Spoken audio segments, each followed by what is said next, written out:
Fala galera, beleza? Hoje a gente vai fazer um vídeo um pouco diferente. Fazer um react do vídeo do Eric Wendel a respeito de Kubernetes. O título do vídeo é Minhas cabacices trabalhando com Kubernetes e o que não fazer. Um vídeo bem interessante, bem legal. Já vi algumas partes aqui, achei bem legal um conteúdo para a gente compartilhar aqui e dar o nosso ponto de vista como DevOps a respeito desse assunto. Então eu já setei aqui na timeline o início do que ele já fala a respeito de Kubernetes. E bom que ele já marcou na timeline vários pontos aqui relevantes a respeito do assunto. Então vamos lá.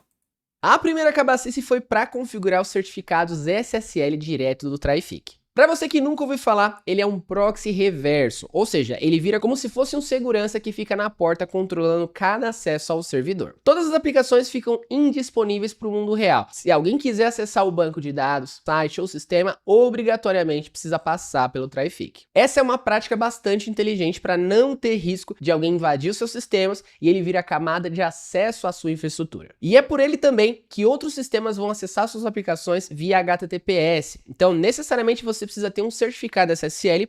Então vamos lá, antes dele entrar na parte de certificado SSL, que é o contexto do que ele quer abordar, eu passei em algum dos vídeos aqui sobre Ingress Controller. Ingress Controller, se você colocar aí na documentação do Kubernetes, você vai encontrar os Ingress, até em live aqui que eu já fiz a respeito do assunto, você vai ver que tem vários Ingress Controller que faz o teu balanceamento. Faz a entrada das tuas rotas para a tua aplicação, né? Não expondo a tua aplicação diretamente. Você pode usar load balance da própria AWS, do GCP e etc.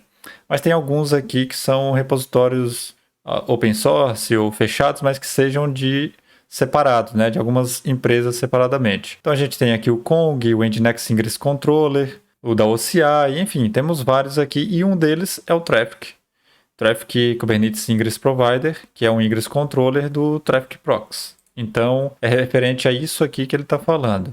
Então, ele faz esse balanceamento e aí você pode setar certificados nele, diretamente por ele e tudo mais. E para cada aplicação que será exposta ao mundo real. Para gerar esses certificados, eu usei o Let's Encrypt, um serviço gratuito que gera os certificados e ele tem um tempo de expiração. Então, depois que o certificado expirar, eu necessariamente preciso renová-lo ou vai ficar aparecendo na tela o erro que todos os serviços estão quebrando. E o problema do Let's Encrypt é que ele tem uma validade de 90 dias somente, apesar de ser gratuito, somente 90 dias. Claro, você pode renovar ele de forma automática e tem que configurar para que ele faça a renovação automaticamente, senão a cada 90 dias você tem que ir lá renovar manualmente. Aí você pode pensar, mas é simples, a cada 90 dias eu lembro e faço isso. Se você tiver uma única aplicação que você gerencia, beleza, show de bola. Agora, se você trabalha numa empresa, em um lugar que você tem 20, 30, 50 aplicações, cada uma dessa aplicação com vários endpoints diferentes, com vários certificados diferentes, você vai ver o trabalho que isso dá. Inclusive, vou falar de uma outra ferramenta a respeito de certificado também. Vamos deixar ele avançar aqui no conteúdo.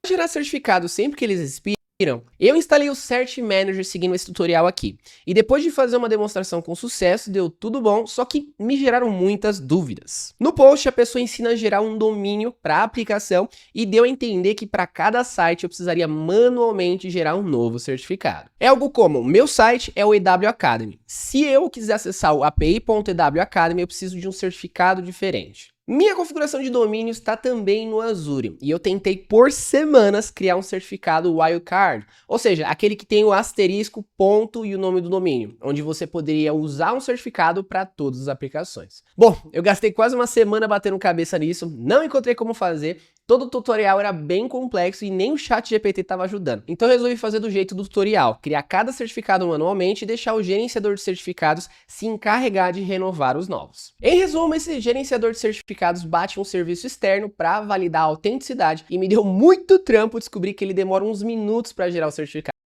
Em relação ao wildcard, você pode ter um certificado wildcard, você pode fazer a renovação de forma manual, ou você pode fazer utilizando alguma ferramenta. Eu vou te dar um exemplo aqui. Você pode fazer utilizando Secret TLS. Em uma das lives eu falei a respeito desse assunto. E a Secret TLS especificamente é como você faz a utilização do certificado via Secret do próprio Kubernetes. Então aqui você tem esse tipo de dado aqui que você faz, né? Então é Kubernetes IO secret.io/TLS, onde você faz a autenticação via TLS. Deixa eu colocar aqui, ver se eu encontro o manifesto, secret TLS. Então, a secret, né, o kind secret, tendo o type Kubernetes IO/TLS, você pode passar o CRT e aqui do teu certificado com código de base 64, então você tem que codificar com o base 64 para poder funcionar, e aí você faz o teu certificado funcionar. O problema disso qual é? É que toda vez que você for renovar, você tem que atualizar o código que está aqui dentro de data da tua secret. Então você acaba tendo que criar novamente para poder subir e deployar na tua aplicação a renovação do certificado com as datas corretas. Você pode fazer via kubectl também, ou utiliza o manifesto, como você achar melhor. E aí você pode utilizar uma outra ferramenta, por exemplo. Você pode utilizar, por exemplo, o External Secrets.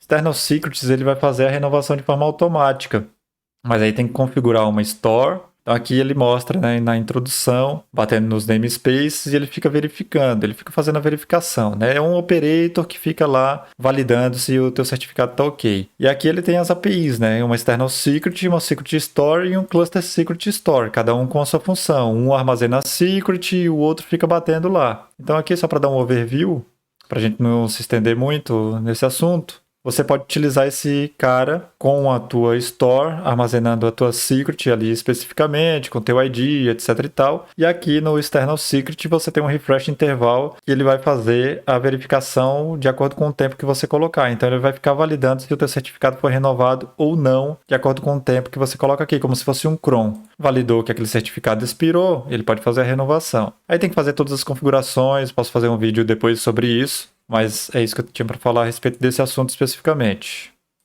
Cara, então esse foi o momento de mais desespero do projeto. Isso porque ele não estava gerando novos certificados, então eu sabia que em breve eu teria que revisitar isso ou todos os serviços ficariam bloqueados e dariam um erro de certificado. No dia 20 de junho, eu fiz a live de lançamento da EW Academy e mais de 6.000 pessoas acessaram a plataforma. Ela não é gerenciada por mim. Problema de ficar sem certificados em produção, realmente isso é um problemaço. Isso e ter problema de certificado inválido no futuro. No Kubernetes existe um negócio chamado volume, ou seja, um disco externo onde os seus dados ficam armazenados. Para caso o cluster cair, seus dados ficam em outro lugar. Eu tinha configurado o gerenciador de certificados para jogar todo o certificado novo em um disco. Eu verifiquei que estava tudo ok, só que eu não sabia que o Traefik não estava lendo os certificados no meu volume externo, mas do seu próprio volume interno.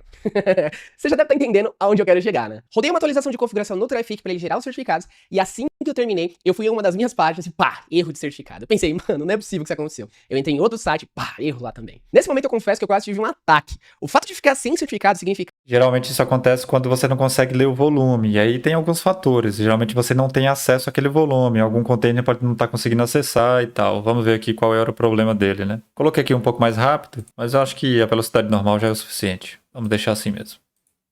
Que eu não conseguiria acessar mais o bot, os alunos não conseguiriam responder esse bot e ficaria um erro na página inicial da academia. Eu corri e atualizei a academia para não mostrar o bot até que eu resolvesse o problema. A conclusão da ópera foi que eu só resolvi o certificado 3 dias depois e uma galera ficou sem responder o bot. Felizmente não foi uma perda porque eu sempre posso reativar o bot e enviar para quem não preencheu. Mas olha a dor de cabeça. A resolução foi centralizar tudo que era de certificado direto no Traefik. E o volume mapeado é do Traefik para o disco externo. Então agora tá tudo no ar e funcionando de novo. Tem dias, mano, que eu volto lá e atualizo o Traefik só para ver se ele tá funcionando como esperado. Uma das coisas mais incríveis do Kubernetes é que você pode configurar duas flags extremamente importantes, o Readiness Probe e o Liveness Probe. São Esses dois caras aqui você também tem na documentação do Kubernetes. Readiness Probe e Readiness. Eles ficam fazendo health check para verificar se a sua aplicação está de pé ou não. Isso é importante você colocar no teu deployment para você validar e ficar fazendo as verificações de health da tua própria aplicação, né? Então é realmente importantíssimo você ter os dois e você pode ler na própria documentação o que cada um significa e para que serve especificamente para os teus requests, teu health, em qual porta ele bate, etc e tal. Você pode inclusive criar uma appzinha de teste ali, batendo 200 e dando OK, só para fazer esse health validar e você verificar que o teu Liveness Probe está funcionando, por exemplo. Então a gente tem essas configurações aqui, Liveness e Readiness Probes.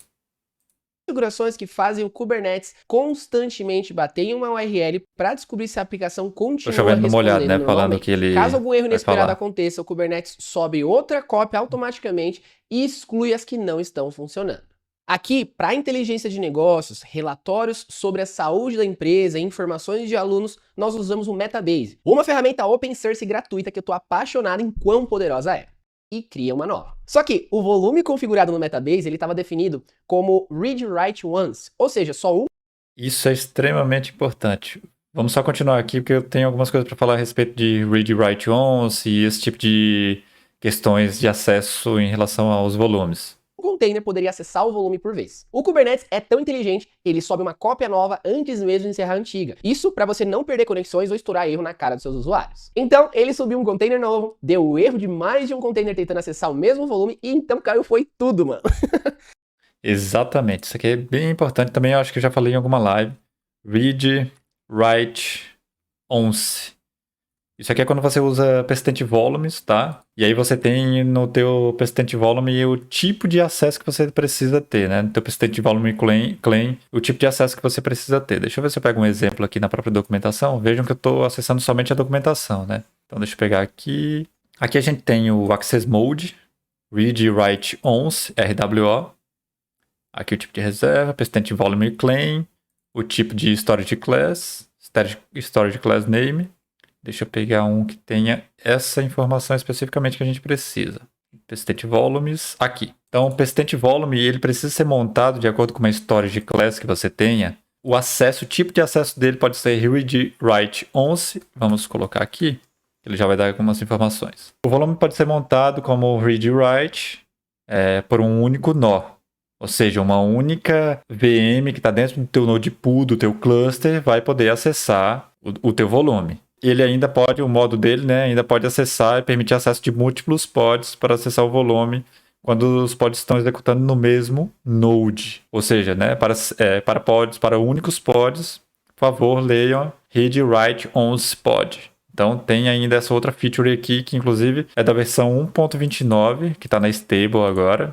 Ela não existia, era read, write, once, read only many, read, write many. E aí, para resolver o que ele acabou de falar, para não ter somente pods daquele node acessando o volume, que aí não estava conseguindo montar e a aplicação não conseguia subir, ele precisa desse cara aqui, read, write, many. Então o volume pode ser montado, read, write, por vários nós.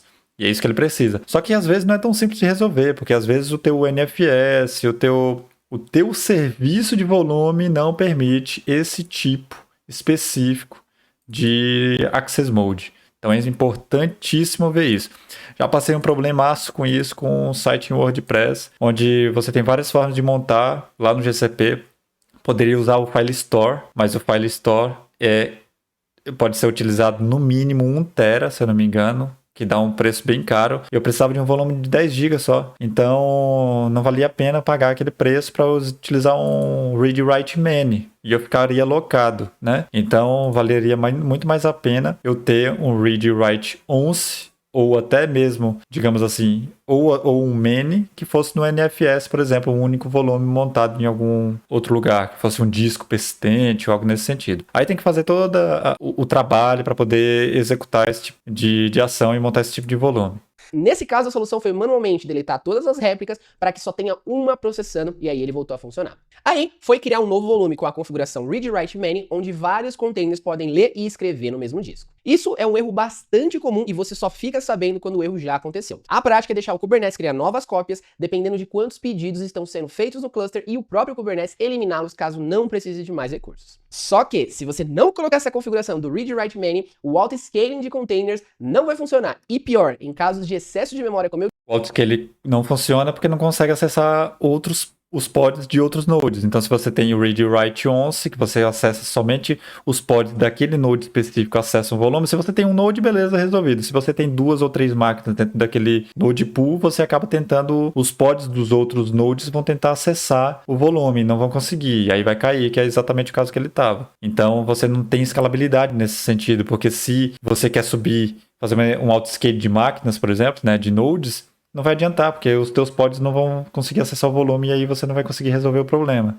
Então você precisa colocar para read write many Mas como eu falei, nem sempre vai funcionar. Tem que verificar caso a caso que tipo de volume ele está acessando, onde ele está acessando para ver se o read write man pode ser utilizado, que é o RWX. Eu tive, pode fazer o seu sistema ficar fora do ar. Na semana promocional da minha formação JavaScript Expert, as páginas estavam hosteadas em uma instância do WordPress, onde o time de marketing cria as páginas com um page builder chamado Elementor. Basicamente, eles Já tem uma coisa aqui para falar sobre o WordPress. O WordPress tem várias questões ali em relação a plugins, várias instalações, e tem vários plugins de pessoas que acabam desenvolvendo e depois eles não atualizam e pode gerar algumas brechas de segurança, etc e tal. Então é bom sempre verificar se os plugins estão atualizados ou não. Outro ponto, o Elementor acaba onerando um pouco de memória ali em relação aos nodes.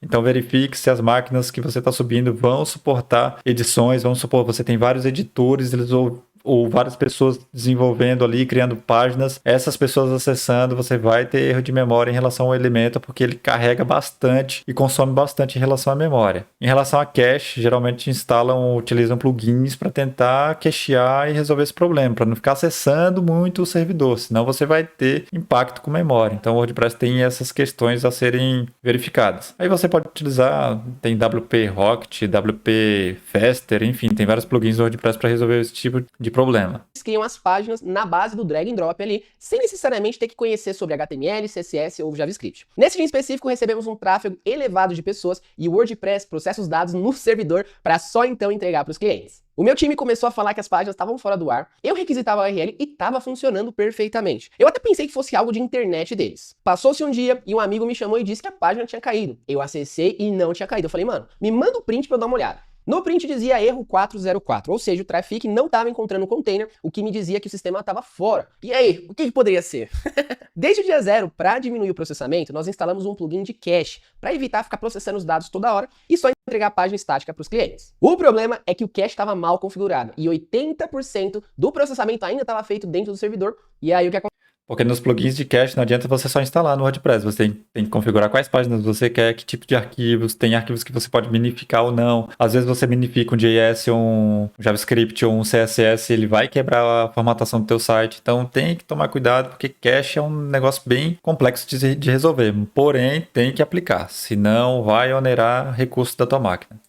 Aconteceu? Sim, bati o limite de memória que eu defini para o container, então bati esse limite, o Kubernetes via, criava outra cópia e removia a antiga. Então, tudo continuava funcionando normalmente. Eu só consegui entender o que realmente rolou quando eu vi a quantidade de restarts no painel do Kubernetes. Pensando aqui, né, mano? Por mais que um cliente... É porque os pods eles ficam pendentes, então aí o que ele vai fazer? Ele vai ficar tentando restartar até ver se algum pod fica running e funcionando de forma saudável, né? Enquanto ele não consegue fazer isso, ele vai tentar, porque o deployment diz que quer, sei lá, 3, 4, 5 réplicas daqueles pods. Então ele só vai parar de tentar enquanto ele entender que já tem as réplicas saudáveis de acordo com o que foi solicitado pelo deployment. Outro perdesse a página, é incrível esse mecanismo do Kubernetes. Por pior do que aconteça com a sua aplicação, o tempo de downtime é sempre baixíssimo e acaba passando despercebido com o tráfego baixo. Tá, e a solução? A solução foi primeiro trocar de plugin de cache e verificar se agora estava cacheando o máximo possível. Uma outra solução que estava no meu backlog há um tempão foi configurar esse cache para ser enviado para um CDN, ou seja, a ferramenta que vai entregar os arquivos o mais rápido e próximo dos clientes. Agora, o meu WordPress gasta quase nada de memória e eu entrego os arquivos. Você pode utilizar a CDN da própria cloud que você está utilizando e você pode utilizar alguma CDN externa também. E aí ele vai servir aqueles dados de arquivos estáticos ou algo nesse sentido, que aí fica muito mais fácil de você gerenciar esse tipo de coisa, né? Arquivos estáticos principalmente, coloca no storage e serve ele via CDN, fica muito mais fácil de você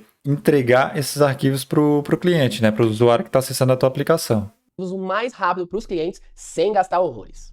Aqui o trabalho é constante, mano, adicionando melhorias e cobrindo esses vazios para não ter riscos de eventuais catástrofes. É que eu tô fazendo tudo isso, além de outras desenhos de monitoramento. Então eu fui lá, instalei o Grafana, uma ferramenta de visualização. Aqui acho que ele vai falar de monitoramento, então Grafana, e geralmente para Kubernetes a gente usa o Prometheus, então Prometheus, né?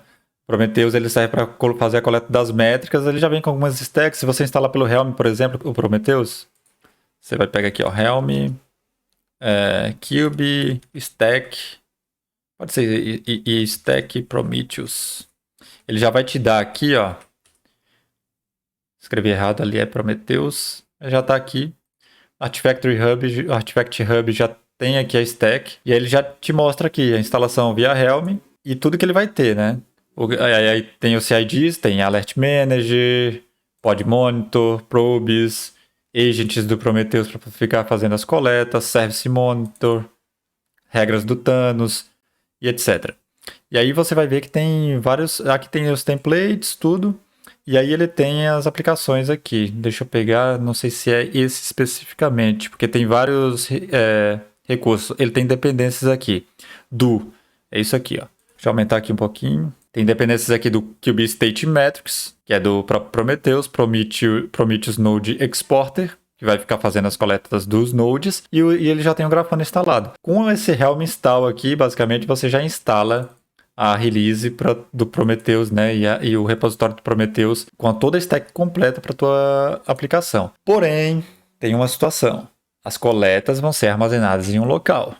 E aí, se você instalar isso dentro do cluster da tua aplicação e não separar de uma forma que a tua aplicação não esteja no mesmo node pool ou nas mesmas máquinas, você pode ter problema de disco encher e estourar. Você pode ter problema de performance, porque o Prometheus pode estar requerendo as coletas ali de uma forma muito mais absurda, porque dependendo das configurações que você colocar, ele pode acabar configurando para fazer uma coleta de forma um pouco mais profunda, várias requisições e etc e tal. Então esses pontos aí tem que levar em consideração. Não é simplesmente, agora eu tenho um monitoramento bonitinho aqui funcionando. E um outro detalhe, se tiver dentro da tua aplicação e você quer monitorar a tua aplicação, o que acontece? Se cair a infraestrutura que está a tua aplicação e o Prometheus, né, e com Grafana, todo esse stack de monitoramento também estiver dentro da tua aplicação, da infra da tua aplicação, você vai acabar perdendo tudo.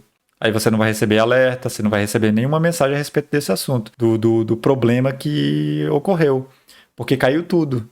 E aí você vai achar que está tudo funcionando. Daqui a pouco vem alguém e te avisa que caiu o sistema, né? Enfim, então são vários pontos aí em relação ao monitoramento que tem que ficar atento, né? Incrível para monitorar Kubernetes e tudo relacionado às suas aplicações. Também instalei o Prometheus, uma ferramenta para colher esses dados para serem exibidos no Grafana. Quando eu instalei o Prometheus, eu notei que ele veio com uma pancada de outros serviços juntos, como o Alert Manager, que eu falei ali, e aqui você pode ver que ele está usando o repositório Helm Charts do Kube Prometheus Stack. É exatamente esse cara aqui. O Prometheus, uma ferramenta para colher esses dados para serem exibidos no Grafana. Quando eu instalei o Prometheus, eu notei que ele veio com uma pancada de outros serviços juntos, como o Alert Manager e o Push Gateway. É como um set de ferramentas de monitoramento do Prometheus e aí até aí eu não vi problema. Coloquei para rodar, colhi os dados, gráficos e alertas, tudo funcionando. Pensei, bom, bora para a próxima, né? Eu fui publicar uma aplicação no Kubernetes, nessa altura eu já tinha 3 máquinas configuradas no Kubernetes e me veio um erro novo. Quantidade de volumes excedida para o cluster. Você deve criar mais uma máquina. Aí eu pensei, é o quê? Tem limite, mas os discos ficam todos fora do cluster, só ficam a referência porque Tiles tem limite. E pior, criar uma máquina adicional vai fazer eu gastar mais e gastar sem necessidade. Como é que vai ficar agora? Custo é sempre uma preocupação e eu já comecei a repensar. Custo é o que eu sempre falo, inclusive eu acho que um dos primeiros vídeos que eu fiz aqui no canal foi exatamente sobre custo. Primeira coisa que você tem que fazer é fazer levantamento de custo antes de provisionar a tua infra. Então ele já percebeu aqui quando ele instalou a stack de monitoramento que ia ter um custo maior. Então tem que ter certos limites de coleta. Você precisa fazer uma coleta para ficar armazenando volume de métricas durante um ano? Não necessariamente. Às vezes 10 dias já é o suficiente, 7 dias, não precisa ter um histórico total. Às vezes 10, 20 GB de armazenamento ali já é o suficiente. Vai depender muito do que você precisa coletar ali de métricas e quanto tempo você precisa ter o período de histórico para a tua avaliação, né? Bom, eu adicionei essa máquina nova, olhei na minha gestão de custos do Azure e parecia que iria gastar no máximo aí R$1.000 por mês com 4 máquinas, cada uma com 4 GB de RAM e 8 GB de storage. Uma bela segunda-feira eu acordei umas 8 horas, bati na URL dos sites e notei algo estranho. Os sites estavam todos fora do ar. Só que meu sistema de alertas não me mandou nada e aí veio aquele pânico. Qual foi o grande problema? Eu tinha um limite máximo de custos no Azure configurado para gastar no máximo R$600 por mês e quando bateu esse limite o Azure desligou tudo. Sim, mano.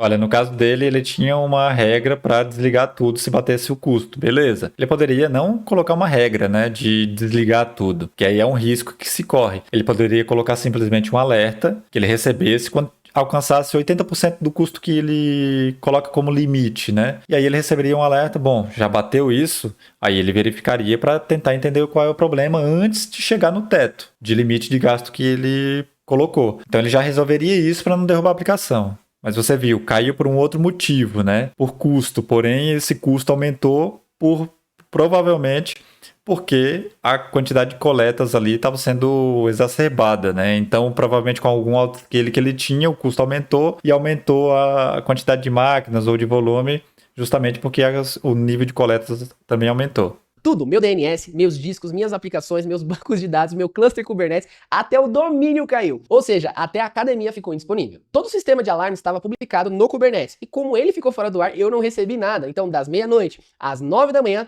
tudo ficou indisponível.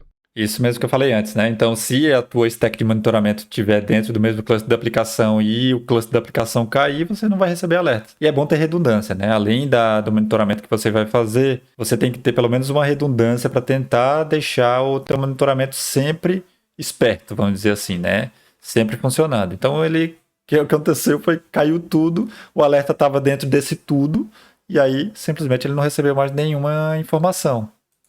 Para resolver, foi só reconfigurar o limite de custos, dar um restart no cluster e em 15 minutos tudo estava no ar normalmente. Lição aprendida, além do sistema de alarmes no cluster... É porque o custo geralmente é on demand. Então, geralmente os providers de cloud, eles cobram através de uso de máquina, né? Por hora e tudo mais. Então, quando desligou, já deu uma acalmada ali nos custos. Porém, aí você ainda vai pagar volume, vai pagar o serviço do cluster. No caso, ele está utilizando provavelmente o AKS, porque ele está utilizando a Azure. Então, como ele está utilizando a AKS, tem o serviço do AKS que se paga para a Azure, né, para a Microsoft. Só que aí ele resolveu o problema, provavelmente desligando as máquinas. Porém, ainda tem um custo residual que fica ali em relação a esses serviços e tudo mais. Então, também é importante saber disso. Então, por isso que ele conseguiu depois restabelecer. Sobe os nodes, restarta ali tudo que está dentro daquele cluster, porque não destruiu o cluster e teve que subir um cluster novamente, né? Porque tem regras ali de Firewall que provavelmente ele vai ter que fazer na rede. Aí você imagina ter que subir o cluster do zero. Então, provavelmente não foi isso, somente desligamento de máquinas, depois ele deu um restart e voltou tudo a funcionar. É necessário ter algo longe da sua infraestrutura para alertar sobre a infraestrutura. Senão, nesses cenários mais caóticos, você não fica sabendo de nada. E outra lição valiosa é acompanhar os custos do cluster e entender se a forma com que você configurou eu caminhei pro meu time aqui avaliar. Eu criei minha conta gratuita no site deles e mal podia acreditar o que era. Uma solução gratuita do projeto é cortar o seu custo em cloud pela consegue analisar. Aqui ele vai falar da Cast AI, provavelmente uma empresa que faz monitoramento do teu cluster. Então ele fica verificando o teu cluster e vendo se o custo aumentou, dando todas as informações referente ao que você pode melhorar no teu cluster para reduzir custos e que tipo de máquina você pode utilizar, região que você pode trocar. Então é uma ferramenta bem completa realmente. Não estou sendo pago por eles. Ele sim, ele fala aqui, né? Está sendo patrocinado pela Cast AI, mas realmente é uma ferramenta boa. Tem a parte gratuita ali também. Inclusive, vou até passar aqui, porque daí a parte ali a gente pula a parte dele em relação a isso. Na verdade é AI, não IA. E aí tem aqui, inclusive, tem a questão de pricing, onde você vai ver aqui, ó, custo zero para você iniciar. Só que também, se você quiser utilizar outra coisa, existem outras coisas em relação a custo que você pode verificar. Tem uma ferramenta chamada Popeye. O nome é engraçado, né? Coloquem aí Popeye Kubernetes, Popeye K8s. Esse cara, ele faz basicamente ali uma análise referente à saúde do teu cluster. É diferente, né? Porque não é de custo. Mas só porque eu acabei lembrando do Popeye e achei interessante aqui. Então é o Popeye mesmo ali. E ele faz uma análise do teu cluster como um todo. Verificando se está tudo certinho, config map, se está seguro. Enfim, ele faz uma análise geral. E depois dessa análise ele vai te dar tudo certinho ali do que você precisa fazer. E depois dessa análise ele te dá uma nota do teu cluster. Tipo B8, A81, 90, tal. E aí ele vai te dar uma nota para você saber. Bom, eu preciso melhorar isso, aquilo. Pô, esse service aqui tá com problema. Ele te dá essa possibilidade de fazer a verificação. Inclusive, você pode fazer as configurações de diversas formas. Você pode criar, inclusive, o próprio kind aqui de Service Account do Popeye para você fazer acesso lá do teu cluster e tal. Geralmente, eu utilizo via CLI mesmo, diretamente só para fazer uma verificação básica do meu cluster e ter uma noção de qual score ele tá. Então, ele vai te dar um score aqui, por exemplo, a 100. Então, pô, tá tudo perfeito esse cluster aqui, show de bola. Outra coisa, InfraCoast. InfraCoast, deixa eu colocar aqui, InfraCoast, acho que é Terraform, na verdade. Ele é bem importante relacionado a custo, na hora do próprio provisionamento da tua infraestrutura. Isso mesmo, aqui ó. O InfraCoast ele já vai te dar as informações quando você for provisionar ali via Terraform a tua infraestrutura. Tem uma live, a última live eu gravei sobre como provisionar o cluster GKE via Terraform. A gente não utilizou essa ferramenta aqui, mas em algum momento a gente vai colocar. E aqui ele já te dá o custo mensal de cada tipo de instância ali, de cada recurso, de cada resource do teu Terraform. E aí ele já te dá um total. Isso é muito legal, porque antes de provisionar, você não precisa nem ir lá na calculadora. Você já vai direto pelo próprio Terraform, você já vai ter o custo. É bem legal mesmo essa extensão, essa ferramenta, né? Monitorar o seu cluster. Levantar. Interessante é que eles Aqui não ele vai falar colhem do informações sensíveis. Cast AI. Um vídeo aqui pra você. Se você quer ver esse vídeo no futuro, inclusive, bom, aqui é a cara do nosso Kubernetes. Aqui ele vai expor um pouco de informações sobre o cluster dele. Essa ferramenta que ele está utilizando aqui é o dashboard do próprio Kubernetes. Eu vou abrir aqui numa aba separada. O Kubernetes, por si só, ele tem um dashboard que você pode instalar na tua máquina aí. Deploy e acesso do Kubernetes Dashboard. Então é esse carinha aqui. Essa carinha aqui é porque lá ele colocou em Dark Mode. Então essa é a UI. E você também tem repositório no Helm. Então esse cara você vai instalar, né? Você vai adicionar esse repositório e instalar o dashboard propriamente dito. E depois para você acessar o dashboard AI, dá um kubectl prox, ou se não funcionar, dá um help lá. E você vai acessar localmente, tá vendo ali, localhost 2.8001, e você já vai ter acesso, tendo o teu kubeconfig configurado certinho no teu sistema. Ele já vai aparecer aqui o cluster. Talvez precise fazer uma configuração ou outra. Outro dashboard bem interessante para você acompanhar também é o Lens. Então, o Lens K8S tem vários dashboards, tá? Mas vou passar aqui só esses dois para esse vídeo não ficar tão longo. O Lens, ele já é bem interessante, ele tem várias questões aqui também de instalação. Tem a parte paga, a parte free. É o Lens Desktop. Aqui a gente está na parte de instalação. Deixa eu pegar aqui fora da dock.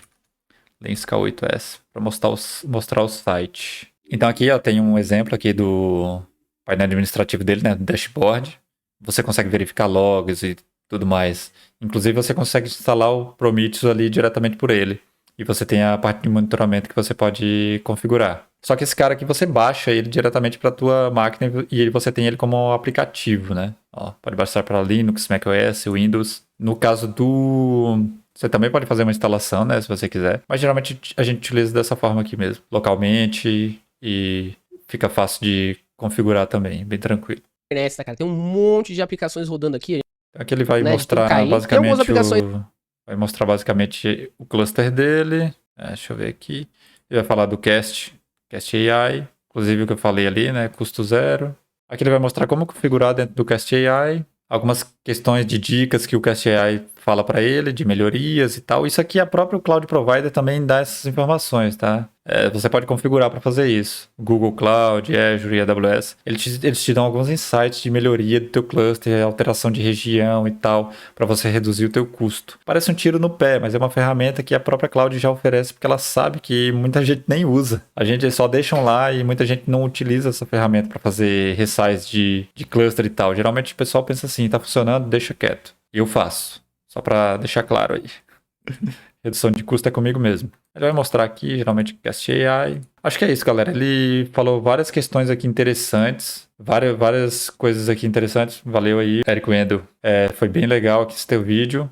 Vários pontos aqui para o pessoal ficar alerta. Realmente são várias questões que precisam ser consideradas e tá de parabéns aí. O vídeo foi bem completo. Considerando que ele é um dev, né? Geralmente dev não trabalha muito com cloud, mas ele meteu bem a mão na massa ali. Acho que ele já compreende muito bem como funciona o Kubernetes, né? Já pode ser até um DevOps. Aqui vamos ver. Aqui é o que ele falou. Essas propagandas estão ficando cada vez mais difíceis de notar. Realmente, o cara vai tocando o vídeo de uma forma que você percebe que a propaganda é lá no final. E, tipo, mesmo assim o vídeo é interessante. Então, independente da ferramenta, por isso que eu falei ali da ferramenta, independente disso, o vídeo foi bem legal. Top demais, que tá um treinamento ensinando de maneira mais prática como aplicar essas configurações. Top demais, experiência, cabe alguns vídeos.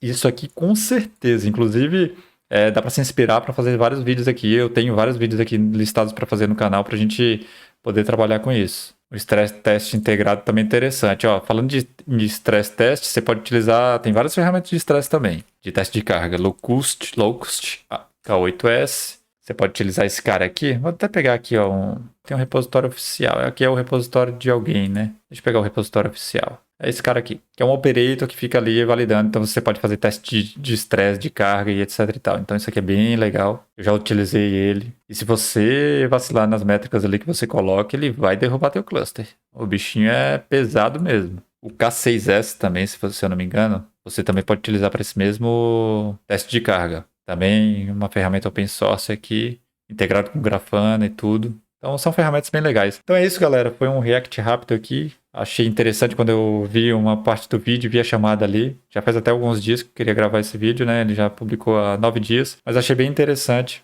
abordar esse assunto aqui. E ele colocou vários pontos bem legais ali sobre Kubernetes. É isso. Valeu e até a próxima.